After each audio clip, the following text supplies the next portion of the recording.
In reflecting on the Annunciation, where the angel appears to Mary to tell her she's to be the mother of God, there's two phrases that are most important for us to think about.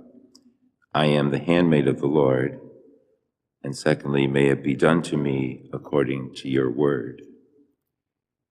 She's the handmaid of the Lord. And sin came into the world because of the free will of man.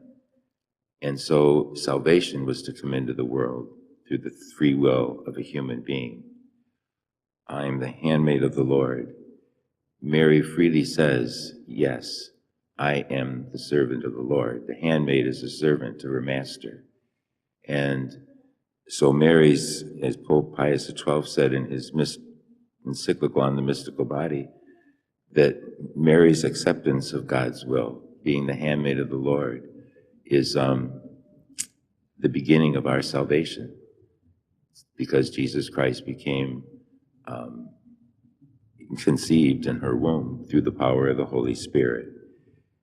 And so for us, we too must make a free choice. Mary made a free choice to accept to be the handmaid of the Lord, and we must make that free choice too.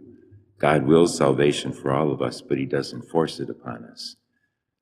Mary had the free will to say yes, and we have the free will to consent to that yes.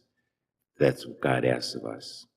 But it gets complicated because may it be done to me according to your word. Mary's saying that she's totally dependent upon God, even in saying yes to him. Without his grace, she could not have done that. Without his grace, we cannot do it. It gets a little complicated, doesn't it? But somehow, without destroying the freedom God gave us, he gives us the grace to say yes to him in our lives.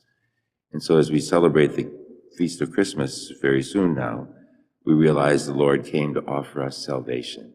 But we have to confirm that by our lives, to live according to his will, as our Blessed Mother did. In all humility, she accepted God's grace, and it filled her with incredible joy. And so we too must, like Mary, accept God's grace and decide to do his will in our day-to-day lives. But he gives us the grace to do it. Let us stand and offer our prayers and petitions.